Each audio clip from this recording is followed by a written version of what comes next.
The following program is a production of HEW Entertainment and contains views, opinions, commentaries, and content that may offend some subscribers of this show. Listener discretion is advised. It's that time once again for HEW Entertainment Radio. And that's all I got to say about that.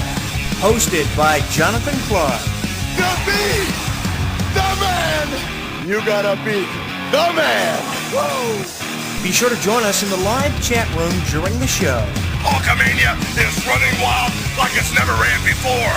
Call us on one of our request lines. If you live in the United States, call us at 1-641-985-7800, box number 3729280. If you're from Canada and would like to call us from 1-647-724-4194, box number 3729280. Long distance charges may apply in some areas. I've been the world heavyweight champion 10 times. Or you can always drop us a line at MySpace, myspace.com/HEW Entertainment. And you will rest in peace. Emailing us works for you too. Email us hewwrestling@hotmail.com. I am a wrestling god. JBL.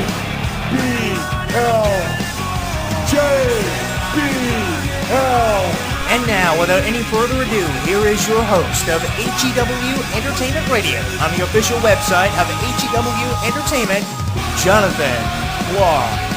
The champ is here!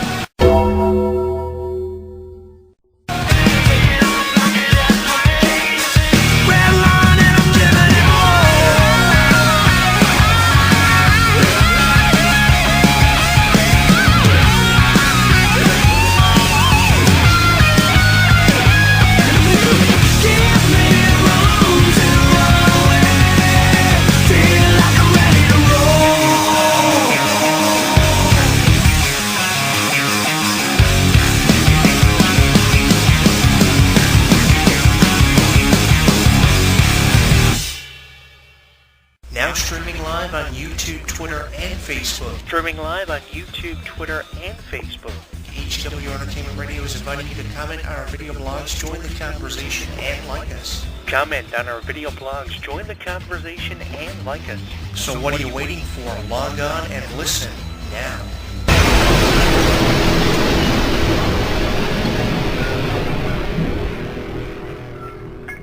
Don't miss out on any of the action. Download our app on the App Store, Google Play, and the official website of HEW Entertainment. Once you download and install it, you'll get caught up on news, YouTube videos, and more. Download it now.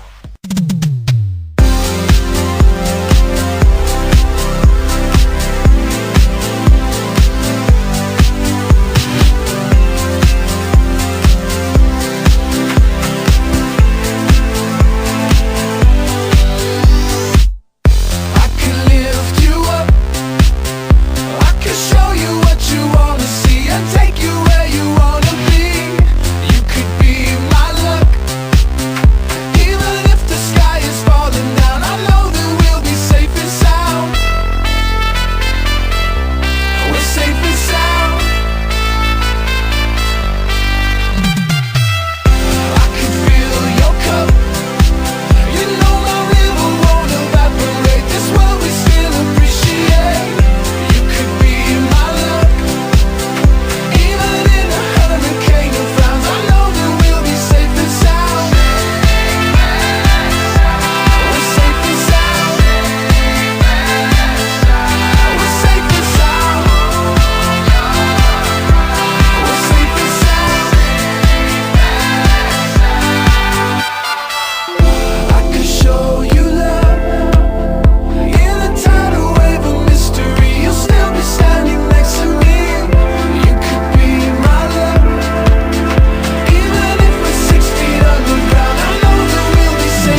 They are the capital cities with their hit from back in the day. It's called Safe and Sound. I'm your host, Jonathan Clarke, and I wish I could be more happy for fans of Nickelodeon TV. I'm looking at the graphic now for my YouTube channel we are using at Jonathan Clarke 22. Shows like Doug, Hey Arnold, Rugrats, and Victorious are showcased in this graphic, all in an effort to promote Nickelodeon's new block of TV termed The Splat.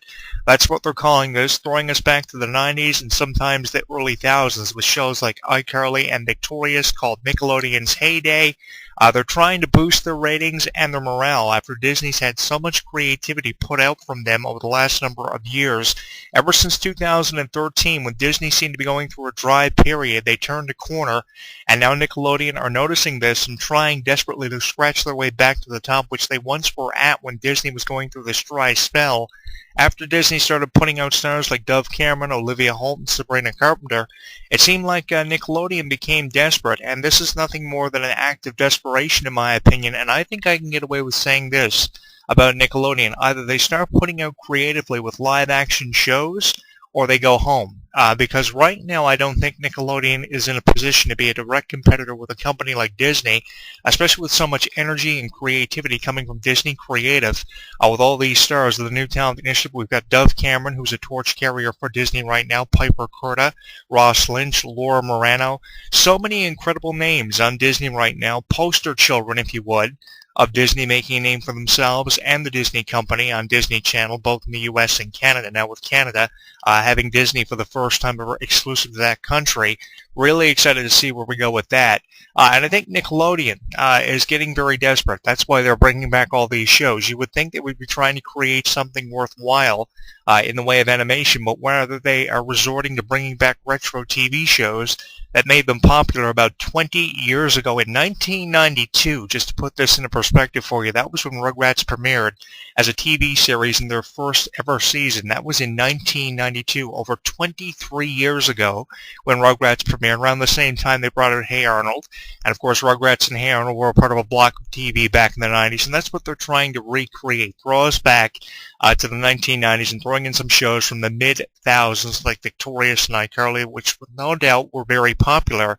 But I don't think that these shows now can hold a candle to what a company like Disney is putting out now. I mean, what a difference 10 years has made. I mean, back 10 years ago, we had shows like Hannah Montana and Wizards of Waverly Place from Disney, shows that companies like Nickelodeon and Schneider's Bakery could have easily taken advantage of, and they did take advantage of it by putting out shows like iCarly by 2007, 3 years after the launch of TV shows like Hannah Montana and Wizards of Waverly Place. And Nickelodeon were really putting out creatively when Disney was said to be going through a dry spell, with Hannah Montana being the reliable cash cow for that company. Wizards had minimal merchandise and minimal promotion, but the thing was, they had shows like Wizards to fall back on, and that's what catapulted Disney into the position they eventually landed in with all these creative shows here in 2015. What a difference 10 years has made. Now, what we're seeing on Disney is Dove Cameron in a double role of Liv and Maddie on the show Liv and Maddie. Of course, that's a great one for them. We've got I Didn't Do It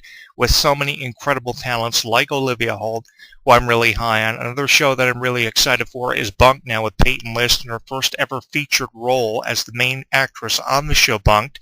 The follow-up from Jessie, from a lot of those stars who were co-stars with Debbie Ryan on that show, which just finished in its series finale, which was a really big event for Disney that was being promoted all over Facebook and on Twitter. Everybody was posting on their Facebook wall about it very emotionally about the show being killed off of Disney, and tweeting about it on the day of the final episode and its airing, which got a great review.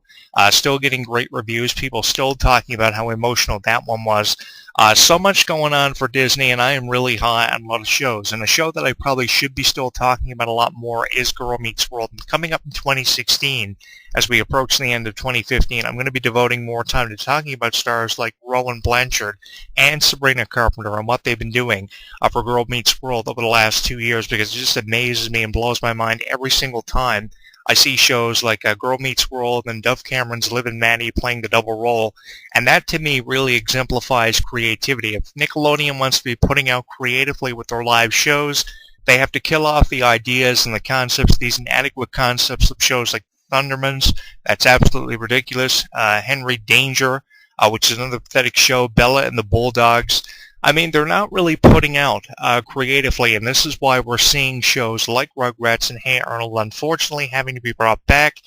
Some people will, contradict what I've said and probably say, these shows should be left untouched, and I think these shows should be left untouched, and I agree with the people who would try to contradict me with my opinion on shows like Rugrats and Hey Arnold, because I think these shows should be in the category of shows that shouldn't be touched, because these shows are instant classics that instantly became classics that made Nickelodeon into the franchise they eventually became. That's what established them and gave them their name, and now they're bringing them back in reruns. That's the only good thing about this. They're not recreating Rugrats, and I shudder to think what they would be doing in the animation department if they tried to recreate Rugrats. They tried to do that with Rugrats all grown up by the early thousands, and they desperately failed with that and almost instantly killed the idea of Rugrats being all grown up because they felt it wasn't nearly as effective having the Rugrats growing up as teenagers in the new series. Rugrats all grown up, the spin-off of the original Rugrats from back in the early 90s. If they were to recreate the show now and redistribute it to the new generation of Nickelodeon fans, I don't know what Nickelodeon fans would think. I shudder to think what point we would be at in the crossroads